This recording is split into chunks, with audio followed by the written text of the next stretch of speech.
Hello friends, welcome to my channel BKS classes.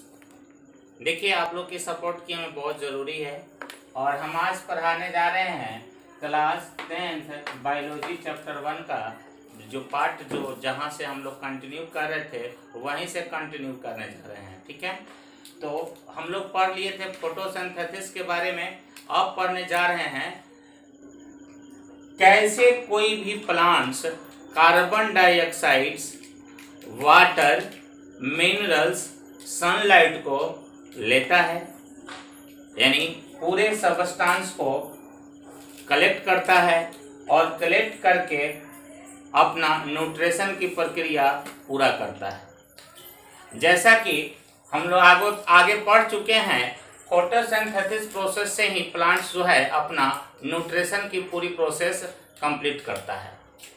ठीक है, उसी में एक देखेंगे यहाँ से कार्बन डाइऑक्साइड। तो कार्बन डाइऑक्साइड क्या करता है, प्लांट्स जो कार्बन डाइऑक्साइड है वो प्लांट में इंटर करता है by the help of stomata.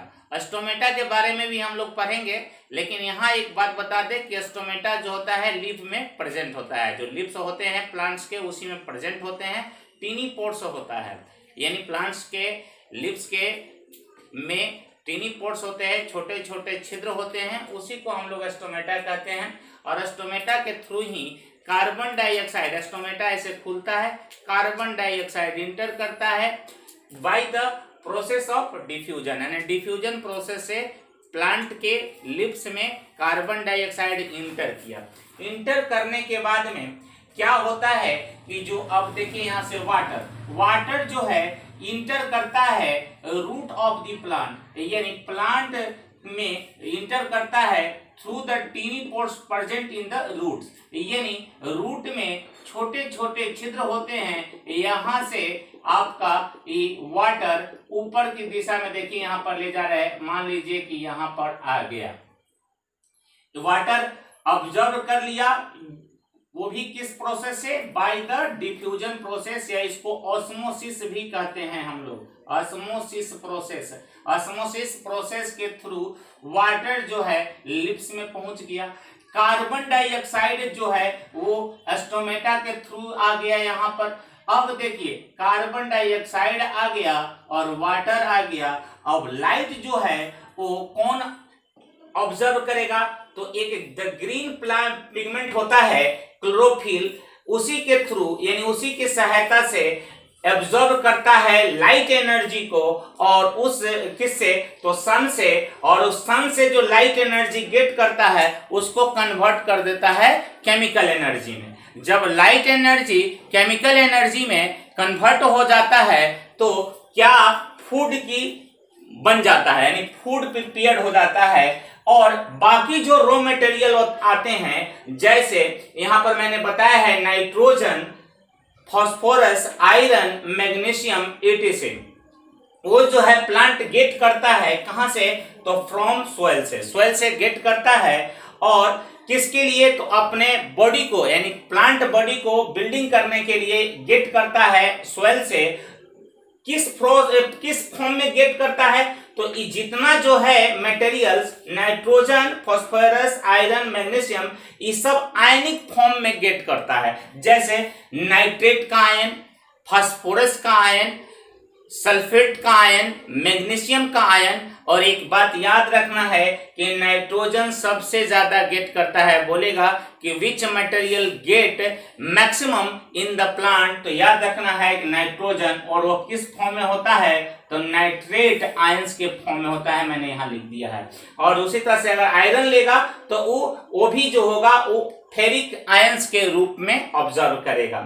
उसके बाद में जितना जो प्रोसेस है ऑब्जर्व किया, ऑब्जर्व करने के बाद में फूड तैयार हो गया। जब फूड तैयार हो गया उसी को हम लोग क्या बोलते हैं, ग्लूकोज या कार्बोहाइड्रेट्स। यहाँ मैंने लिखा है the food prepared in the plant in the form of simple sugar called glucose and transfer to the different parts of body। अब यहाँ पर फूड तैयार हो गया और पूरे प्लांट्स में ऊपर नीचे जो है पूरे ट्रांसफर हो गया। ये फूड जहां जहां रिक्वायरमेंट है वहां वहां फूड ट्रांसफर हो गया।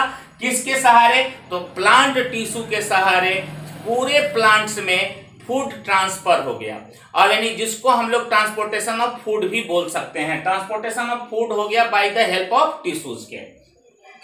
उसके बाद में क्या आता है, जो एक्स्ट्रा जो फूड बच जाता है वो बन जाता है, कन्वर्ट हो जाता है स्टार्च के रूप में। देखिए मैंने लिखा है the extra food is converted into starch which stored in leaves of plant. यानी जो प्लांट्स के लीव्स में ही फूड बना, जो जितना रिक्वायरमेंट फूड हुआ वो पूरा ट्रांसफर हो गया, और जो एक्स्ट्रा फूड जो बच गया वो लीव्स में स्टोर हो गया स्टार्च के फॉर्म में। और याद रखना है कि स्टार्च जो होता है इनसोल्यूबल इन वाटर होता है, इनसोल्यूबल होता है, और ग्लूकोज होता है सोल्यूबल होता है। यानी ग्लूकोज विलय होता है यानी जल में घुल जाता है, और इनसोल्यूबल होता है स्टार्च वो घुलनशील नहीं होता है, याद रखेंगे। और फिर जरूरत पड़ती है, जैसे रात को फोटोसिंथेसिस तो होगा नहीं, जब सनलाइट प्रेजेंट नहीं रहेगा तो फोटोसिंथेसिस नहीं होगा, तो उस जो स्टार्च बचा हुआ जो फूड है उसका यूज करता है कौन? प्लांट। तो ध्यान रखना है कि फूड जो हुआ बना उसको ट्रांसफर कर देता है ग्लूकोज के फॉर्म में पूरे parts of the plants body, और जो एक्स्ट्रा फूड बच जाता है स्टार्च वो रिक्वायरमेंट के अनुसार फिर प्लांट उसको पूरे बॉडी में ट्रांसफर करता है, और जो एक्स्ट्रा फूड बच जाता है उसी को स्टार्च में कन्वर्ट कर देता है, ठीक है। और वह स्टोर कहाँ होता है? लीव्स में होता है।